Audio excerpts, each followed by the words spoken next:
Olá, nós estamos começando hoje um episódio do programa Diálogos Brasilcom 2026, que faz parte de um projeto Vozes do CNDC, Sistema Nacional de Defesa do Consumidor.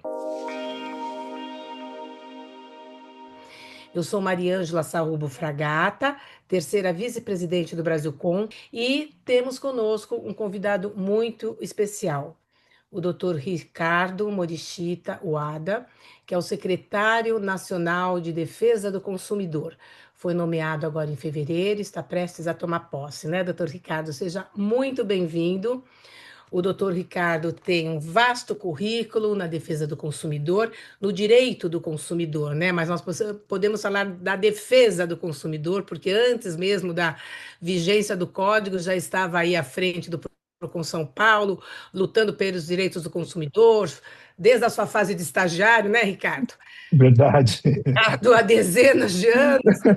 E hoje o doutor Ricardo é a maior autoridade brasileira no assunto, é doutor em Direito pela PUC São Paulo, mestre pela USP, advogado, consultor e professor do mestrado profissional em Direito do Instituto de Direito Público de Brasília, foi diretor do Departamento Nacional de Proteção e Defesa do Consumidor, é professor coordenador de pesquisas de Direito do Consumidor, vinculado ao Centro de Justiça e Sociedade da Faculdade Getúlio Vargas, no Rio de Janeiro, e agora, então, secretário nacional de Defesa do Consumidor, secretaria que faz parte do Ministério, da estrutura do Ministério da Justiça. Olá, Ricardo, seja muito bem-vindo. Hoje o nosso tema é amplo, porque nós queremos ouvir um pouco das suas perspectivas, nessa gestão que nós temos agora nos próximos meses, ainda neste governo, sabendo que a secretaria é parte do Poder Executivo. Sabemos que os projetos vão acontecendo de acordo com os períodos de gestão. E queremos saber quais são os principais desafios, considerando especialmente essa posição constitucional da defesa do consumidor. Nós temos lá no artigo 5º, inciso 32, estabelecido como política pública a defesa do consumidor, né? O Estado tem esse dever de promover a defesa do consumidor. Quais são os desafios, quais são os projetos para essa etapa de secretaria? Mari, muito obrigado pelo convite. Amélia, muito obrigado pelo convite. É uma alegria, uma honra imensa estar aqui com vocês no Brasilcom, nesse podcast. A Mari foi minha chefe lá atrás no Procon São Paulo, quando era estagiário. Então a gente tem sempre um carinho muito especial para essas pessoas que ajudaram a construir toda a defesa do consumidor. A Amélia é outra queridíssima amiga, uma pessoa com quem a gente troca muito, reflete muito e aprende muito. Então, estou muito feliz de estar aqui. Quando a gente olha, acho que inicialmente, quando a gente olha para essa dimensão constitucional, eu acho que a gente teve um acerto gigantesco em 1988. Acho que muito fruto do trabalho que foi feito pelos PROCONs, pelo Ministério Público. Na época, a gente tinha a Procuradoria de Assistência Judiciária, as Procuradorias Gerais do Estado, as entidades civis, o IDEC. Então, foi um movimento muito feliz de inserir na Constituição, especialmente no artigo 5º, no inciso 32, essa locução que é tão relevante para a defesa do consumidor, quando diz que o Estado ele promoverá. Então o Estado não é passivo, ele exige-se a Constituição, os direitos e as garantias fundamentais, elas exigem do Estado uma postura ativa na proteção dos direitos do consumidor, na forma da lei, e a forma da lei, o próprio 48 do ato e disposições constitucionais transitórias diz que é o Código de Defesa do Consumidor.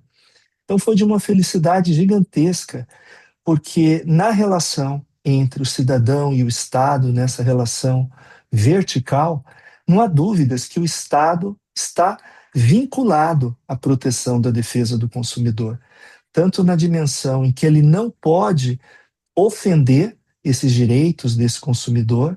Então, são deveres negativos nas decisões do Estado brasileiro, seja nas três esferas da federação, seja também em relação aos poderes. O Estado brasileiro está vinculado à proteção desses direitos e garantias fundamentais, e a gente vê como é importante essa dimensão, como é importante essa vinculação dessa relação vertical dos efeitos dos direitos e garantias fundamentais. E, na prática, acho que isso pode ser retratado pelos inúmeros desafios que nós temos hoje e que nós temos num curto, médio e longo prazo. Quando a gente olha para as profundas transformações que a nossa sociedade, o mundo inteiro está passando, eu acho que nunca é demais a gente lembrar que a gente hoje vive um estado de guerra, né? Então nós temos aí, de uma forma em que a gente sempre presta solidariedade para todas as vítimas dessa guerra, como é terrível, né, esse processo. Mas nós temos nesse contexto, não apenas de um mundo em que a ordem mundial ela começa a se transformar, ela começa a mudar, em que a economia muda profundamente, em que o avanço dos serviços, das plataformas, das redes, das infraestruturas de comunicação digital que são tão profundas, e tudo isso, na prática, ela acaba dialogando, ela acaba, em algum momento, tendo como esteio, como parâmetro, como fundamento, para o Estado brasileiro, a necessidade da proteção dos direitos do cidadão, que é também consumidor, então, desses direitos do consumidor. Então, acho muito acertado a escolha desse tema, porque, do ponto de vista jurídico-constitucional, ele estabelece um eixo que é sempre importante a gente lembrar. Nesses últimos dias, a gente tem discutido bastante a questão dos combustíveis, né, na exata medida em que pode haver um cenário que, se a guerra continue, que possa ter uma afetação, uma variação no preço desses combustíveis, né, especialmente da gasolina, do óleo diesel, e como isso pode impactar toda a cadeia de consumo. E aí, né, Mari, acho que tem uma coisa que é sempre importante lembrar. Os direitos fundamentais, eles são feitos para os períodos de normalidade, para os períodos, digamos assim, ordinários da nossa vida. Mas eles são fundamentais, sobretudo, nos períodos de crise, nos períodos de profundas transformações, aonde é necessário ter um, uma âncora, é necessário ter um farol que nos dê uma garantia para que, no âmbito dessas transformações, a sociedade brasileira, o Estado brasileiro, o mercado brasileiro, ele possa minimamente assegurar esse piso mínimo, que são esses direitos fundamentais de todos nós como consumidores. Então, acho que é extraordinário que a gente tenha essa estrutura e essa dimensão constitucional em relação aos direitos do consumidor. Então, acho que como desafio para esse ano, né, sempre considerando essa estrutura constitucional que nos vincula e também nos dá o norte, né, acho que é a gente olhar para a transformação. O digital tem impactado profundamente a vida do consumidor.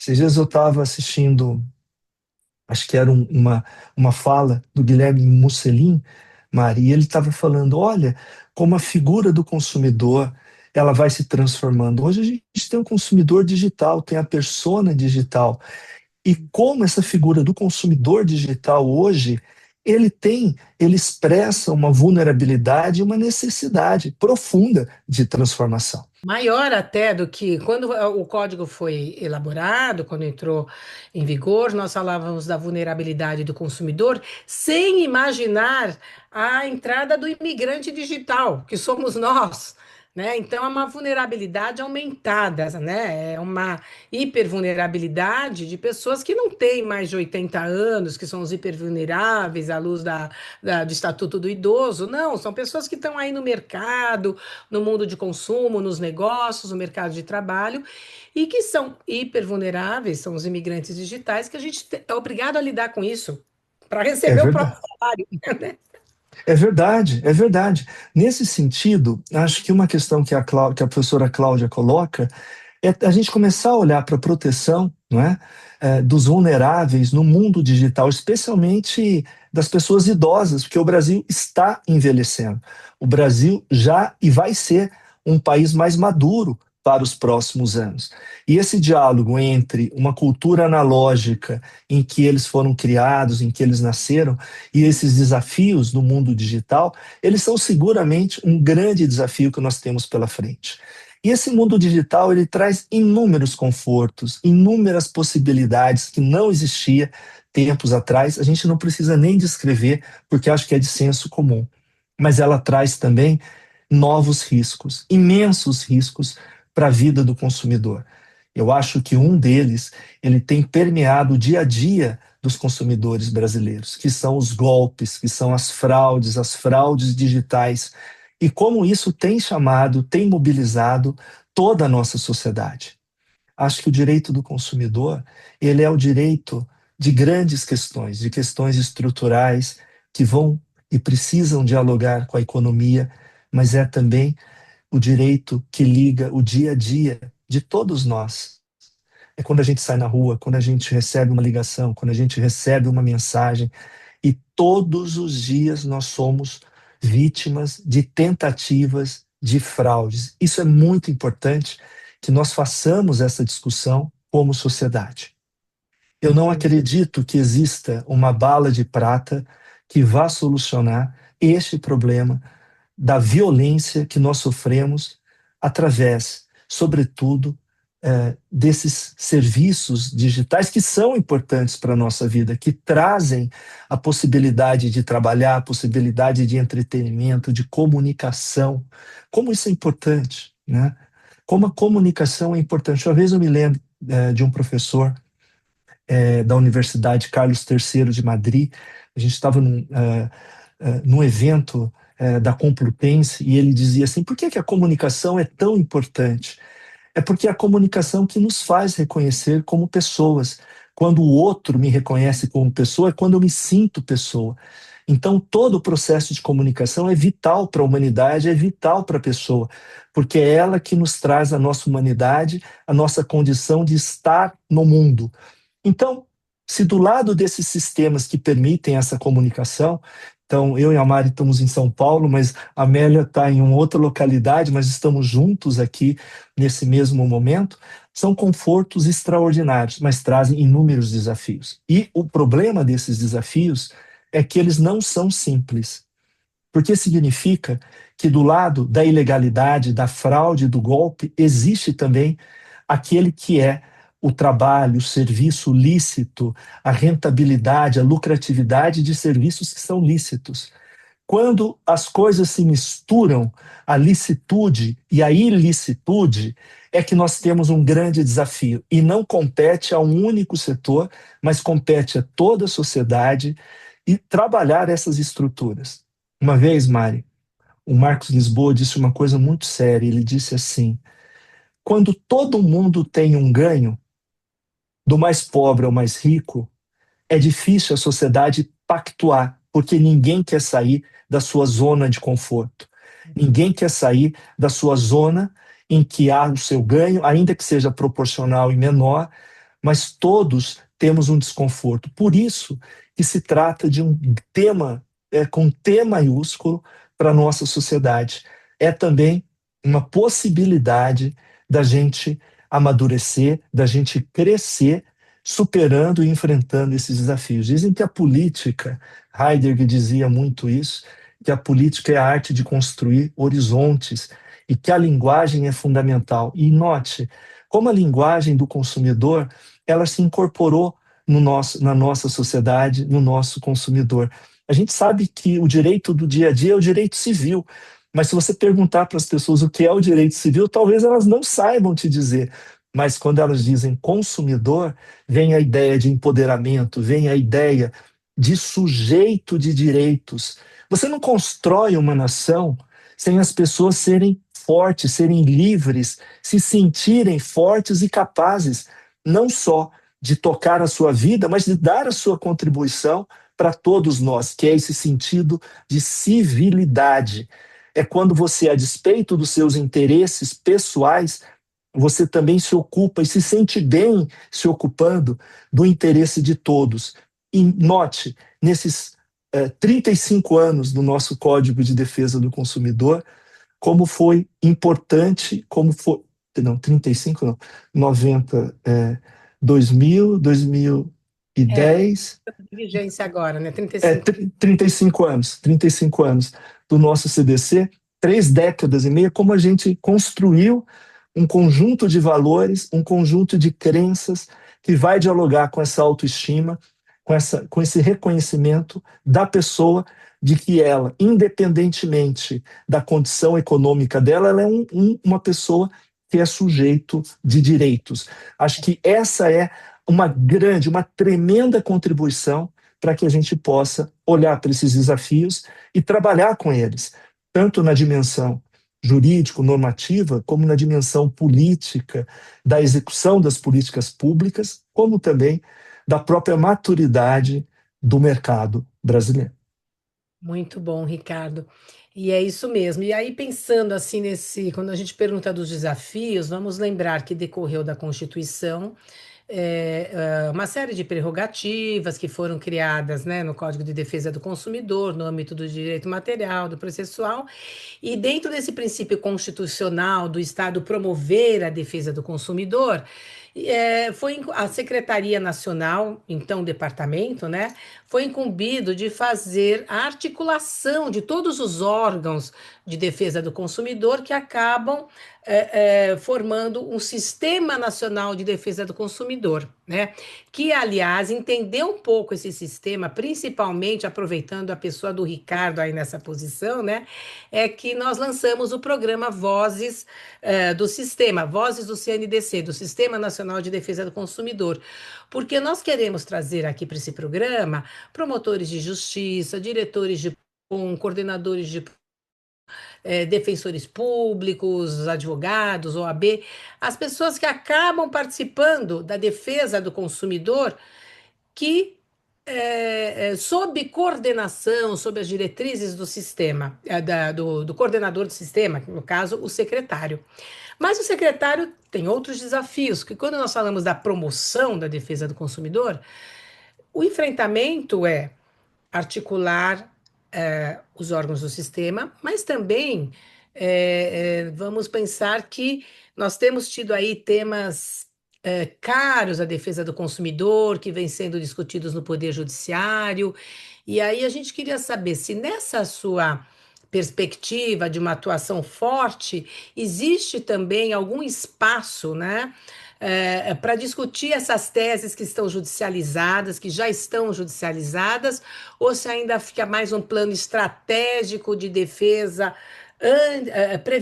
preventiva, digamos assim, né? Você tem alguma intenção e algum espaço para ajudar nessas demandas, que agora com esses temas repetitivos, as coisas se acumulam, e também porque, agora pensando aí na história do excesso de judicialização, tem muitos temas mesmo que são gravíssimos, como esse das fraudes. Já tem jurisprudência, já tem súmula, já tem STJ, e as questões continuam sendo levadas para o Poder Judiciário. Então a gente percebe um pouco que precisa investir muito na questão da educação, do respeito aos precedentes. Existe algum espaço da secretaria para, dentro desse princípio de promover a defesa do consumidor, atuar também em casos assim, já judicializados e repetitivos? Mário, não tenho a menor dúvida da importância desses temas, sobretudo para a proteção dos consumidores. Por quê? Porque nós sabemos que, no caso brasileiro, o Poder Judiciário foi fundamental para que o Código saísse do papel. Foi do Poder Judiciário, nos anos iniciais, que veio toda a força, toda a segurança para que a gente pudesse avançar.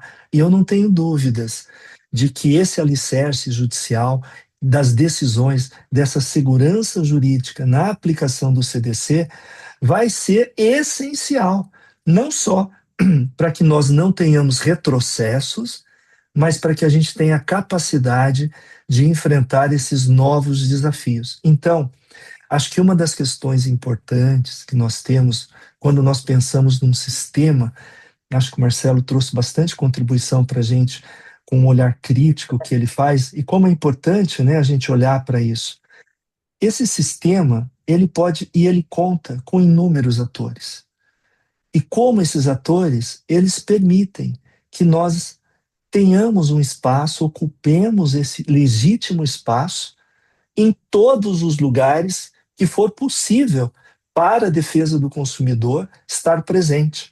Não apenas para ocupar esse espaço, mas para que desses espaços seja assegurado e concretizado e realizado esse direito fundamental tão relevante que é a proteção do consumidor.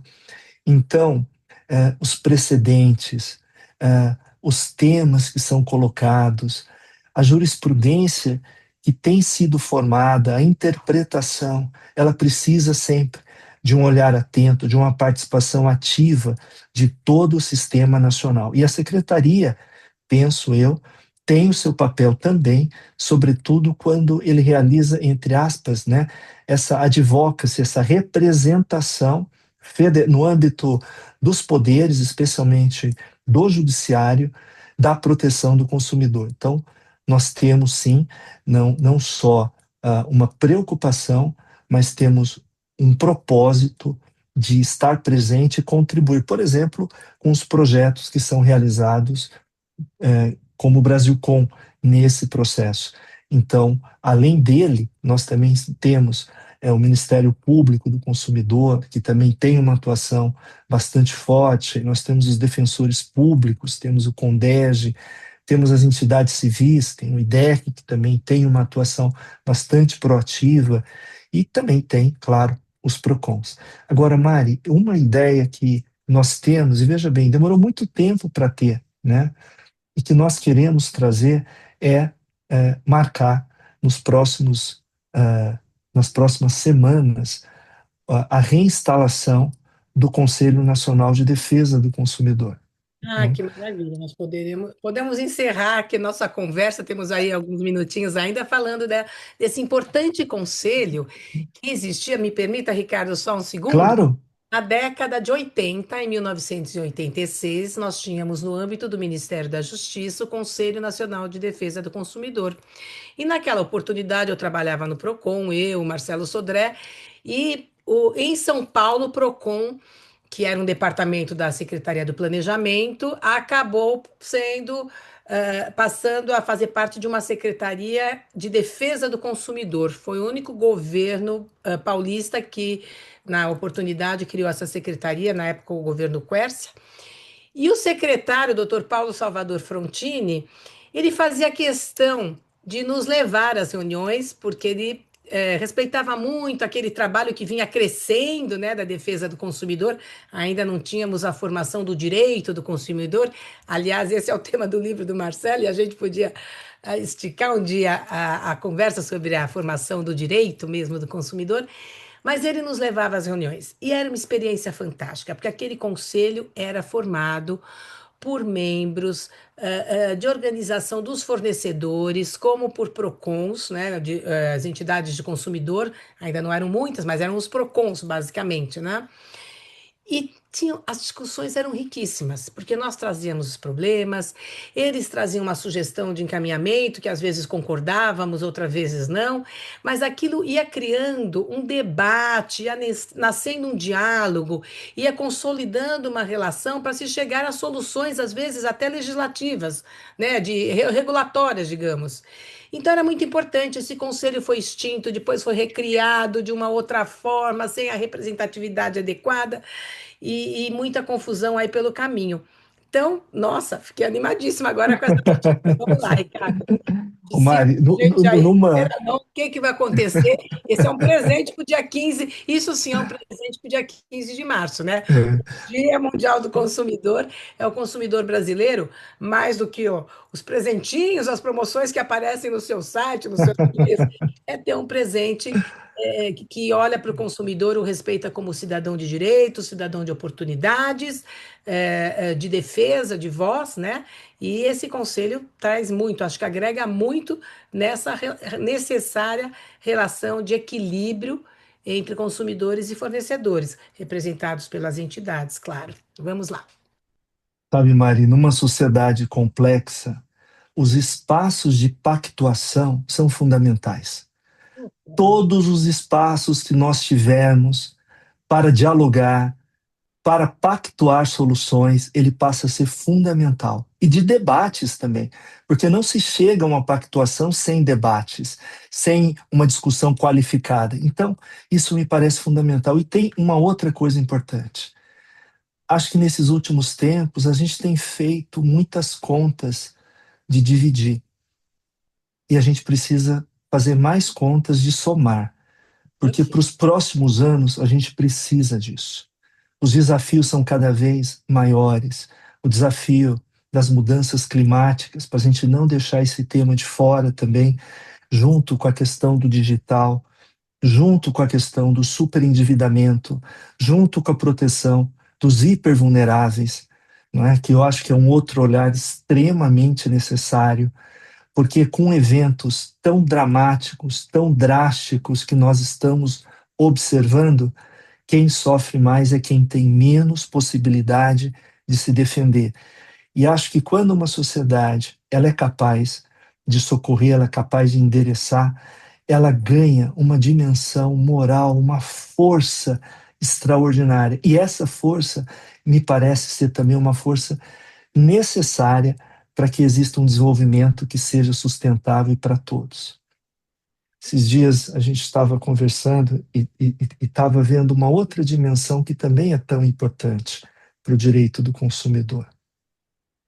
Quando a gente faz uma pergunta, se quem tem poder pode tudo, a gente tem um questionamento bastante relevante que dialoga com a própria democracia, com o próprio Estado de Direitos. Porque se nós respondermos que se aquele que tem poder pode tudo, tudo, a gente não tem mais sociedade. A gente volta a um processo pré-civilizatório, a gente volta para uma idade da guerra de todos contra todos. E olha como é pedagógico o direito do consumidor. Quando a gente diz, não, não pode. Não pode poder. Porque não é só a proteção da pessoa, é a proteção de todos nós. Então, acho que essas provocações, e aqui eu estou sendo mais provocativo, né? Talvez mostre para a gente a importância, a dimensão e o valor que nós estamos construindo, todos nós, toda a sociedade, nesses 35 anos, 3 décadas e meia de direitos do consumidor. São direitos da cidadania, são direitos que nos transformam numa sociedade mais civilizada e mais capaz para o desenvolvimento. E olha o tamanho dos desafios que nós temos, né? Então, ter conselhos, a gente ter a participação, ter as reuniões. Hoje é difícil a gente fazer uma reunião com poucas pessoas. Então, você chama nas reuniões, a gente já fez duas reuniões em que a gente tinha 98 PROCON, 70, 60 pessoas. E como é importante garantir que cada um levante a mão e diga: olha, eu acho que tem esse problema, eu queria alertar para isso, eu queria concordar, eu queria discordar, eu queria fazer uma outra proposta. E como a gente vai nesse diálogo fazendo conta de somar, Mari, porque no fim do dia, se a gente, o saldo for positivo, mostra que a gente está num bom caminho, está num caminho que pode nos trazer muita luz, muita esperança para esses desafios tão gigantescos que a gente olha. Mas a gente tem história para seguir adiante, tem instituições para seguir adiante, a gente tem sim situações e desafios, mas a gente tem avançado mais do que retrocedido. E acho que isso é algo que todos nós podemos, todos nós que fazemos parte desse sistema, que trabalhamos nesse sistema, e não só a área pública, mas também a área privada, a gente possa celebrar. Não uma celebração só de direitos, mas uma celebração de conquistas que são importantes para todos nós, para a sociedade brasileira. Muito bem, muito bom ouvir isso. É muito bom ouvir a respeito da retomada desse Conselho Nacional de Defesa do Consumidor. E esse tipo de reunião, esse tipo de envolvimento de ambas as partes, né? é que agrega muito para o consumidor, educa muito, né? Tanto consumidor quanto fornecedor. Nós vamos aprendendo uns com os outros. Eu vou falar que hoje eu respondi uma pesquisa que chegou para mim por e-mail em relação ao produto que eu comprei pela internet. Não gostei, ele não correspondia à qualidade que eu esperava.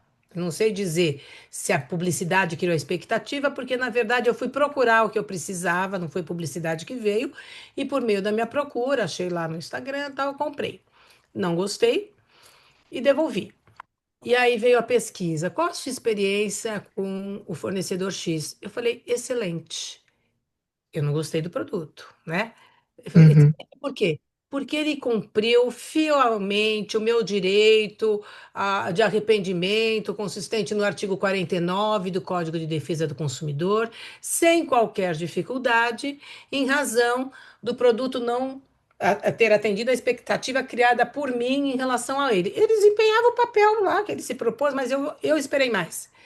Então eu expliquei e eu elogiei. Você recomendaria? Sim, pela sua atitude, pelo seu respeito ao direito do consumidor, né? Então é isso, né? Nós vamos aprendendo, apesar de eu não gostar do produto, eu não critiquei, não, o produto. Não, uma expectativa que eu criei, porque não veio nenhuma. A publicidade, a oferta não foi invasiva, não foi desonesta. Quando eu falei, olha, eu não gostei, eu esperava isto, e na verdade é aquilo. Ah, pois não, eu vou mandar o. Nem me perguntaram por quê, né? Assim, ah, mas a senhora quer o crédito? Não, eu vou mandar o código de política reserva, reversa, a senhora devolva, ah, tá bom, tal. Ok. Então é isso, a gente começa a se respeitar, né? Parar de falar em tal país é assim, no outro é no. Não, é no Brasil, tem que ser assim, as pessoas vão se educando, se conhecendo, se respeitando. E é isso que a gente espera, né? Como um resultado final aí de tanto trabalho, né? Que nós sabemos que, como falamos no início, às vezes a gente passa por ele, depois está em outra esfera, às vezes estamos no executivo, às vezes no judiciário, às vezes nas organizações não governamentais, mas estamos ali, né, Ricardo? É Sempre isso. defendendo os direitos do consumidor, né? Sempre lá atuando.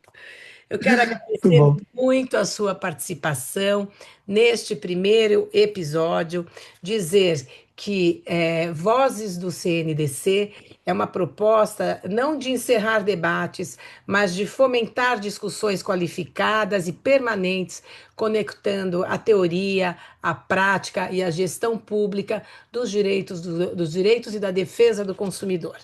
Então, o programa será transmitido pelo canal oficial do Brasil Com no YouTube, no Spotify e permanecerá disponível nas plataformas digitais para acesso posterior.